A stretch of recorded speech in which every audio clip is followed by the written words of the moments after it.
I was 18 years old when I got married. I belonged to a very conservative family, a Baloch family, where good daughters never say no to their parents. My father wanted me to get married, and all I said was, if that makes you happy, I'll say yes. And of course, it was never a happy marriage. Just about after 2 years of getting married, about 9 years ago, I met a car accident. Somehow my husband fell asleep and the car fell in the ditch. He managed to jump out, saved himself. I'm happy for him. But I stayed inside the car and I sustained a lot of injuries. The list is a bit long. Radius ulna of my right arm were fractured. The wrist was fractured. Shoulder bone and collarbone were fractured. My whole rib cage got fractured. But that injury that changed me and my life completely was the spine injury. Many people came to rescue. They gave me CPR. They dragged me out of the car. And while they were dragging me out, I got the complete transection of my spinal cord. Those 2.5 months in the hospital were dreadful. I was at the verge of despair. One day, doctor came to me and he said, well, I heard that you wanted to be an artist, but you ended up being a housewife. I have a bad news for you. You won't be able to paint again. Next day, doctor came to me and said, your spine injury is so bad, you won't be able to walk again. I took a deep breath and I said, it's all right. Next day, doctor came to me and said, because of your spine injury and the fixation that you have in your back, you won't be able to give birth to a child again. That day, I was devastated. I started to question my existence. Why am I even alive?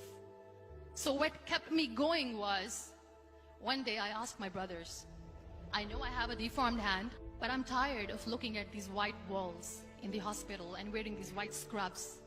Bring me some colors, bring me some small canvas. I want to paint. So the very first painting I made was on my deathbed, where I painted for the very first time. What an amazing therapy it was. Without uttering a single word, I could paint my heart out. I could share my story. People used to come and say, what lovely painting, so much color. Nobody could see the grief in it. Only I could. And that day I decided that I'm going to live life for myself. I am not going to be that perfect person for someone. I am just going to take this moment and I will make it perfect for myself. That I'm going to fight my fears. So I wrote down one by one all those fears. And I decided that I'm going to overcome these fears one at a time. You know what was my biggest fear? Divorce. But the day I decided that this is nothing but my fear, I liberated myself by setting him free. And I made myself emotionally so strong that the day I got the news that he's getting married, I sent him a text that I'm so happy for you and I wish you all the best. And he knows that I pray for him today. Number 2 was, I won't be able to be a mother again. And that was quite devastating for me. But then I realized there are so many children in the world, all they want is acceptance. So there is no point of crying, just go and adopt one. And that's what I did.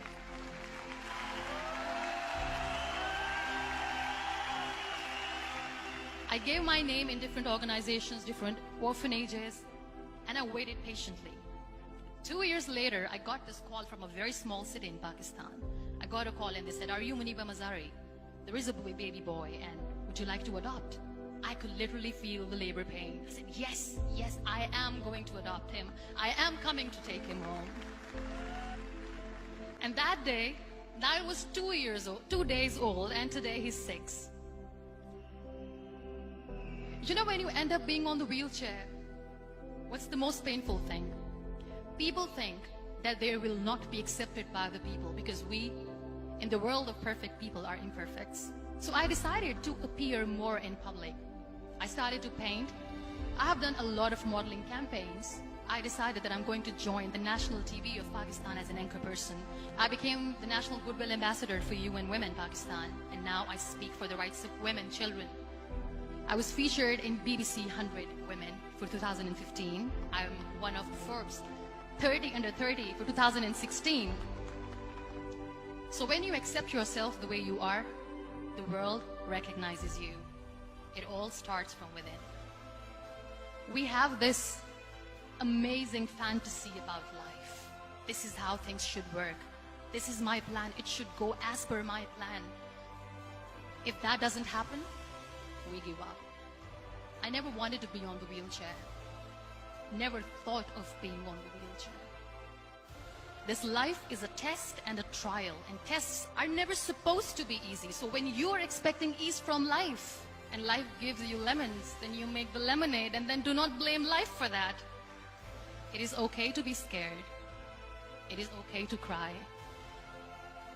Everything is okay, but giving up should not be an option.